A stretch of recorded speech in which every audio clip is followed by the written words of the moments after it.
हंसी खुशी के इस अड्डे और हैप्पी भारत मिशन के मेरे इस लक्ष्य पर आप सबका स्वागत है, जहां मैं खुश रहने के अनमोल सूत्र बताता हूं। और आज के वीडियो में बताऊंगा कि अगर आप जिंदगी में खुशियों की बौछार चाहते हैं तो प्रकृति से आपको प्यार करना क्यों जरूरी है। हमारा शरीर पंच तत्व की 5 शक्तियों से बना है, अग्नि, जल, वायु, धरती और आकाश। किस तरह ये प्रकृति के स्वरूप, ये सब क्या है, प्रकृति कौन कौन से नियम से बंधी होती है, प्रकृति हमें क्या सिखाती है, प्रकृति के नियम क्या है, प्रकृति के रहस्य क्या है, प्रकृति का अर्थ क्या है और प्रकृति वास्तव में है क्या।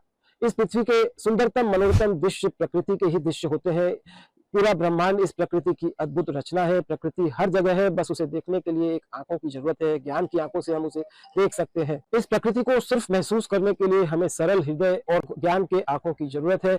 और इन आंखों से जब हम इसे निहारते हैं तो यह प्रकृति इन ज्ञान की आंखों के माध्यम से हमारे हृदय की खुशी का कारण बन जाती है। प्रकृति की गोद में सारी प्रसन्नता समाई है। अलग अलग मौसम के साथ प्रकृति चारों तरफ रंग बिरंगी छटा निरंतर नए नए रंगों को बिखेरे रहती है। प्रकृति के कण कण में रोचकता है, संगीत है, प्यार है, सद्भावना है, विकास है, आकर्षण है और लुभावनापन भी है। यही प्राकृतिक वातावरण मनुष्य को प्रसन्नता देता है। पेड़ पौधे, नदी, झरने, फल, फूल, पत्ते, लता, उषा, संध्या, पहाड़, समुद्र, यह सब कुछ प्रकृति के सौंदर्य और श्रृंगार है। प्रकृति के विभिन्न स्रोत हैं। सभी प्राकृतिक पदार्थों के बीच जब मानव पहुंचता है वह सारे तनाव को भूलकर खुशियों के सागर में अपने मन, मस्तिष्क और शरीर को ले जाकर वहां गोता लगाकर खुशियों का अनुभव करता है। वास्तव में हम सभी मानव की संरचना भी इन पंच तत्वों के और प्रकृति के माध्यम से ही हुई है। ये सब प्राकृतिक संसाधन इसीलिए हमारे जीवन को आसान और सरल बनाते हैं। यह प्रकृति हमारी माँ की तरह है, हमारा पालन पोषण करती है और हमारे सभी तरह की आवश्यकता को पूर्ण करती है। यह प्रकृति हमारे तनाव को घटाने में काफी मददगार होती है। प्रकृति अपने द्वारा दी हुई वस्तुओं का कभी अहंकार भी नहीं करती। यह समय समय पर मानव को उसकी जरूरत के अनुसार सभी व्यवस्था प्रदान करती है। यह अपना सब काम समय से करती है, मर्यादा से करती है, अनुशासन से करती है। और जिस दिन यह प्रकृति अपनी मर्यादा तोड़ती है तो यह जीव जंतु के लिए विनाश का कारण ही बनता है। ये बातें हमें प्रकृति से सीखनी चाहिए। प्रकृति के बीच समय बिताने से आनंद का एहसास तो मिलता ही है, यह एक तरह की नेचुरल थेरेपी भी है। चारों तरफ हरियाली देखकर मन नई ऊर्जा के निर्माण में लग जाता है।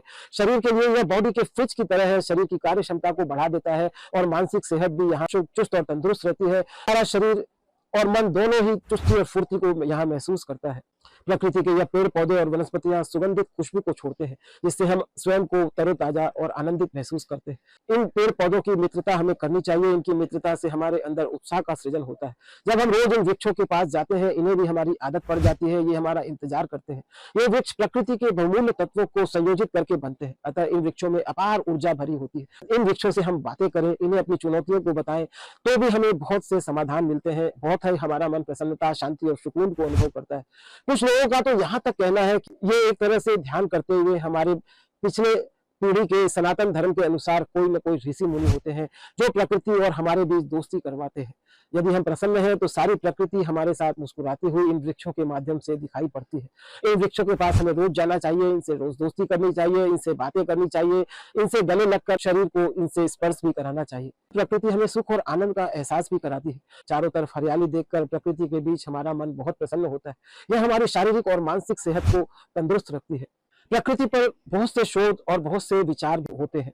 विदेशों में इसके महत्व पर जब शोध हुआ तो जापान जैसे देशों ने अपने कर्मचारियों को प्रकृति के बीच जंगली क्षेत्रों में घुमाना शुरू किया। इन वर्करों में कार्य क्षमता की अपार वृद्धि देखी गई। इससे हमें यह सीखना है कि हम प्रकृति के बीच जब जाते हैं तो हमारी शारीरिक और मानसिक दोनों की कार्य क्षमता बढ़ जाती है। खुशहाल देश जैसे नॉर्वे आदि में तो अधिकतर स्कूलों को भी जंगल में चलाया जा रहा है। शिक्षा भी प्रकृति के बीच दी जा रही है, जिससे भी हमें प्रेरणा लेने की जरूरत है। हमारे प्राचीन पूर्वज आसपास के घने जंगलों में ही गुरु के आश्रम पर अपने को विभिन्न तरह की शिक्षाएं लेने के लिए भेजते थे और उनमें एक विशिष्ट तरह का बल, बुद्धि, ओजस्विता इस प्रकृति से उन्हें प्राप्त हुई दिखाई देती थी।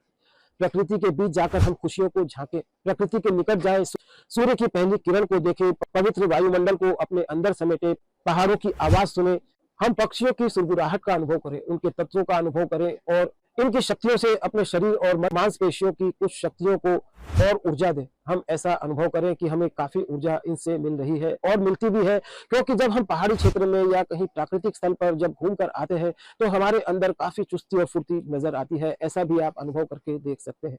इस तरह हम अपने मन को प्रकृति के पास ले जाएं, अपने शरीर को प्रकृति के पास ले जाएं। इससे हमारी खुशियां हमारे चेहरे पर स्वतः ही झलकने लगती है। प्रकृति के बीच 1 लाख वॉट की शक्तियां मौजूद होती है। इसके प्रभाव से हमें जिस शारीरिक और मानसिक ऊर्जा की जरूरत होती है, प्रकृति के बीच जाने मात्र से हमारा मन, मस्तिष्क और यह शरीर स्वयं ही ऊर्जा को ग्रहण कर लेता है। यह बॉडी के लिए फ्रिज की तरह काम करता है। जैसे माताएं और बहनें अपनी सब्जियों को तरोताजा रखने के लिए फ्रिज में रखकर निश्चिंत हो जाती है, उसी तरह जब हम अपनी बॉडी और मन को प्रकृति के बीच घंटे आधा घंटे रखते हैं तो हम अपने शरीर और मन को तरोताजा महसूस करते हैं। मूक प्राणियों से भी हमें इस प्रकृति के महत्व को और इसके लाभ को सीखना चाहिए।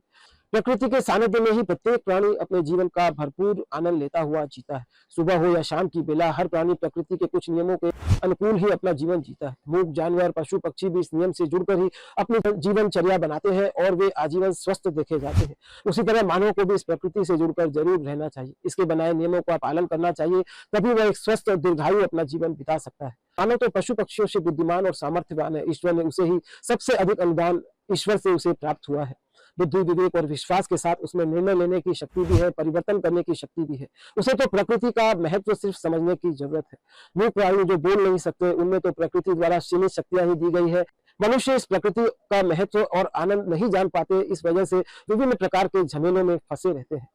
हम मानव ही इस प्रकृति के आनंद से वंचित रह जाते हैं। भौतिक सुख सुविधाओं से भरपूर हमने जो अपनी नई दुनिया बनाई है, इसकी वजह से हम प्रकृति से दूर होते जा रहे हैं। ईश्वर ने हमें पृथ्वी पर जीवन जीने के अनमोल उपहार प्रकृति में दिए हैं। प्रकृति से दोस्ती दिमाग, शरीर और आत्मा को ऊर्जावान बनाए रखने का स्रोत और साधन है। ऊर्जा की आवश्यकता हर मानव को होती है। प्रकृति से इस दिव्य ऊर्जा का आनंद लेना चाहिए। अपने अंदर अपनी कार्य क्षमता को बढ़ाने के लिए कुछ समय प्रकृति के बीच जरूर बिताना चाहिए। प्रकृति को हम प्राकृतिक आंखों से तो नहीं देख सकते, समझ सकते, बल्कि अपनी समझ और अपने हृदय के माध्यम से उसका लाभ ले पाते हैं। जब हम उन बातों को समझ जाते हैं तब हमको इस प्रकृति से प्यार हो जाता है, तब हम इसके साथ समय बिताने का प्रयास करते हैं और वास्तव में बिताते भी हैं। तो यह प्रकृति हमको नए नए रहस्यों को हमारे हृदय के धरातल पर रोज प्रकट भी करती है, हमको नया अनुभव कराती है जो हमें प्रसन्नता से भरता है। प्रकृति का यह भी नियम है कि वह हमारे संदेश और आदेश का सदैव पालन करती है। प्रकृति के पास जाकर अगर हम कुछ भी मांगते हैं तो और मांगने के बाद अगर ऐसा यकीन करते हैं कि वह चीज हमें मिल गई है, तो निश्चित ही प्रकृति हमारे जीवन में उस चीज को प्रकट करती है। मित्रों और साथियों, प्रकृति आपको कभी खाली नहीं छोड़ती, क्योंकि प्रकृति को हमारे हिंदू सनातन में भगवान ही माना जाता है। प्रकृति से ज्यादा शक्तिमान और कुछ नहीं। प्रकृति को हमारी इच्छा पूरी करने में ज्यादा समय नहीं लगता, क्योंकि प्रकृति के पास सब चीजें प्रचुरता से है। उसके लिए 1 रुपया देना भी वही है जो 100 करोड़ देना है या 1000 करोड़ देना है। प्रकृति से मांगी हुई हर चीज के लिए आप पूरा भरोसा रखें। और अगर आप प्रकृति से मांगी हुई किसी भी चीज के लिए पूरा भरोसा रखते हैं तो वह चीज प्रकृति आपको निश्चित रूप से देती है, क्योंकि प्रकृति के पास हर चीज प्रचुरता से विद्यमान है। सिर्फ आपको ज्ञान के माध्यम से उसे मांगने के महत्व को जानने की जरूरत होती है। प्रकृति से के पास किसी चीज की कोई कमी नहीं। जितना हम प्रकृति से जुड़ते जाते हैं, जितना हम प्रकृति के बारे में जानते जाते हैं, उतना अच्छा हम एहसास करने लगते हैं और जीवन में अपने प्रभावी करने लगते हैं। प्रकृति हमें नए नए संदेश भी देती है। हम प्रकृति में जाकर नई नई चीजों को खोजने लगते हैं। हमारे जीवन में नई नई घटनाएं होने लगती है। जब हम प्रकृति में जाते हैं तो वहां नए नए अद्भुत दृश्यों को देखते हैं, निहारते हैं। इससे हमें एक अजीब सा आनंद महसूस होने लगता है। फिर धीरे धीरे हमें प्रकृति में भी अपने माँ की तरह लगाव होने लगता है। प्रकृति का ऐसा भी नियम देखने में आता है कि जब बचपन रहता है तब हमारे पास समय रहता है, शक्ति रहती है, लेकिन हमारे पास स्वतंत्रता नहीं होती। युवावस्था आती है, हमारे पास शक्ति रहती है, पैसा रहता है, किंतु हमारे पास समय नहीं होता। बुढ़ापा आता है, पैसा रहता है, समय रहता है, किंतु अब शक्ति और सामर्थ्य नहीं रहते। प्राणी को प्रकृति में हर दिन को हर्ष और उल्लास के साथ खुशी खुशी गुजारने का प्रयास करना चाहिए। उसके हर संदेश को खुशी खुशी स्वीकार करना चाहिए, उसे पहचानना और जानना चाहिए। इस पृथ्वी पर वही लोग खुश रहते हैं जो प्रकृति से जुड़कर रहते हैं। प्रकृति के बीच आप परिवार और बच्चों के साथ टहलने जाएं, प्रातःकाल भ्रमण पर जाएं, वृक्षों के द्वारा छोड़े गए ऑक्सीजन को शरीर में ग्रहण करें, नंगे पांव कुछ देर घास पर चले, योग और प्राणायाम खुले वातावरण प्रकृति के बीच करें। अपने शरीर को इस तरह आप चुस्त और तंदुरुस्त बनाएं। इससे हमारा मस्तिष्क ऊर्जा को प्राप्त करता है, हमारे शरीर में दिन भर की स्फूर्ति बनी रहती है और हमारे मस्तिष्क में हैप्पी हार्मोन्स रिलीज होते हैं। सप्ताह के आखिरी दिन यदि आप शहर से बाहर न जा सके तो आसपास के किसी रिसोर्ट में आप शनिवार को परिवार और दोस्तों के साथ घूमने जा सकते हैं। यहाँ 2 रात्रि रुककर आप प्रकृति का आनंद ले सकते हैं, प्रकृति के बीच समय बिता सकते हैं। आप सबको साल में 1 सप्ताह परिवार के साथ किसी हिल स्टेशन पर प्रकृति के बीच अपने परिवार के साथ, मित्रों के साथ जाकर समय को व्यतीत कर भी खुशी और इस प्रकृति को अनुभव करना चाहिए। अगर संभव हो तो अपना घर शहर से थोड़ी दूर प्रकृति के बीच खरीदे। अपने शरीर में हमेशा ऋतु फल जो प्रकृति ऋतु के अनुसार देती है उस फल का सेवन जरूर करें। प्रकृति द्वारा प्रदत्त हर मौसम में कुछ न कुछ ऋतु फल हमको प्रकृति भेजती है, वह हमारे शरीर का संतुलन बनाए रखती है। और जितना हम इन प्राकृतिक फलों का सेवन करते हैं हमारी पाचन शक्ति उतनी मजबूत बनती है। अतः अधिक से अधिक हम ऋतु फल और सब्जियों को ग्रहण करने की कोशिश करें। प्रकृति की गोद में मन को तरोताजा करें। यहाँ प्रकृति के बीच संगीत और नृत्य के जरिए अपने मन को जॉगिंग कराएं। प्रकृति के बीच जाकर भी नाचें गाएं, संगीत का आनंद लें।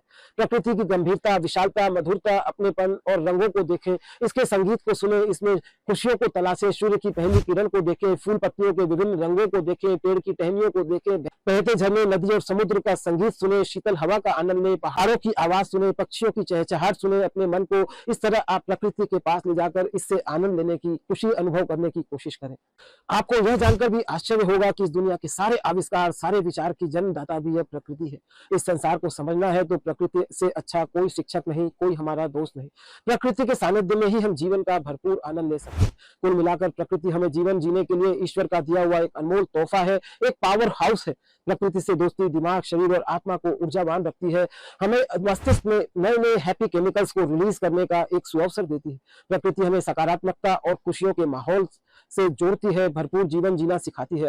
अतः हमें इससे दोस्ती कर जीवन का आनंद लूटना चाहिए। खुशियों से भरा जीवन इस प्रकृति के साथ समय बिताकर, इस प्रकृति पर इतने अधिक निर्भर होने की वजह से हमें पर्यावरण और जल का संरक्षण करने पर भी विशेष ध्यान देना है, वृक्षारोपण पर भी विशेष ध्यान देना है। इसके लिए हम पेड़ लगाएं। प्रकृति हमें शांति का संदेश भी देती है। प्रकृति में वृक्षारोपण लगाने में इसलिए कहता हूं क्योंकि जिस पार्क का, जिस प्रकृति का आप आनंद ले रहे हैं, हमारी पिछली पीढ़ी भी उस पेड़ को, वृक्षारोपण को लगा कर गई है। इस वजह से हम पेड़ों और प्रकृति का आनंद ले रहे हैं और आने वाली पीढ़ी के लिए हमारा कर्तव्य है कि हम नए नए वृक्षारोपण को करें, नए नए वृक्षारोपण के कार्यक्रम में सहयोग करें। अगर आप वृक्षारोपण स्वयं नहीं लगा सकते तो इसके लिए धन खर्च करके अपने तरफ से वृक्षारोपण के कार्यक्रम जो करते हैं उन्हें आर्थिक सहयोग भेजें। प्रकृति हमें शांति का संदेश देती है, प्यार का संदेश देती है, अनुशासन और समय के पालन के नियमों को सिखाती है, संदेश देती है। प्रकृति हमें भरण पोषण करने का संदेश देती है, हमें आभारी होने का संदेश देती है। प्रकृति हमें सेवा का भाव सिखाती है। हम हिंदू सनातन धर्म में प्रकृति के हम सभी तत्वों का पूजन करते हैं, उन्हें सम्मान देते हैं। इससे आपको भरपूर सीखना चाहिए। मित्रों और साथियों, इस तरह खुश होने के लिए हमें प्रकृति से जुड़ाव, प्रकृति की शक्तियों को जानना बहुत जरूरी है। और आप अपने दैनिक जीवन में अगर सुबह के 2 घंटे प्रकृति के साथ बिताते हैं तो आप हमेशा युवा बने रहते हैं। इस तरह मित्रों और साथियों, खुश रहने के लिए आपको प्रकृति से जुड़कर अपने जीवनचर्या को बनाना जरूरी है। मित्रों और साथियों, इस तरह खुश रहने के लिए मैं अपने हंसी खुशी के अड्डे इस चैनल पर खुश रहने के अनमोल सूत्र आपको सिखाता और बताता हूँ, जो मैंने कहीं न कहीं अपने गुरु, मेंटर, सलाहकार से सीखे हैं, सत्संग के माध्यम से सीखे हैं। वर्तमान में आपके पास उतना समय नहीं होता, इसीलिए मैं उन सत्संग की, उस अपने ऋषि मुनि और सनातन धर्म की सार बातों को चुन चुनकर आपके लिए इस व्लॉग के माध्यम से लेकर आता हूं, जिसे आपको जरूर देखना चाहिए। अगर आप पढ़ना पसंद करते हैं तो www.kushiyahi.com पर मैं अपने ब्लॉग के कंटेंट लिखता भी हूं, जहां जाकर आप पढ़ने का आनंद ले सकते हैं। मित्रों और साथियों, मेरा यह अनमोल संदेश आपको सारे जीवन काम आने वाला है। एक छोटा बच्चा भी जब प्रकृति के बीच जाता है तो बहुत प्रसन्नता को महसूस करता है, और एक नवयुवक जाए तो वो भी करता है, और एक वृद्धजन जब घर के जाते हैं तो वो भी इस प्रकृति के बीच अपने शरीर को काफी मजबूत और सहयोगी महसूस करने लगते हैं, अपने आप को ऊर्जावान महसूस करने लगते हैं। इसलिए इस प्रकृति की शक्ति को आप सबको जरूर जानना चाहिए। इस कड़ी में इतना ही। Thank you.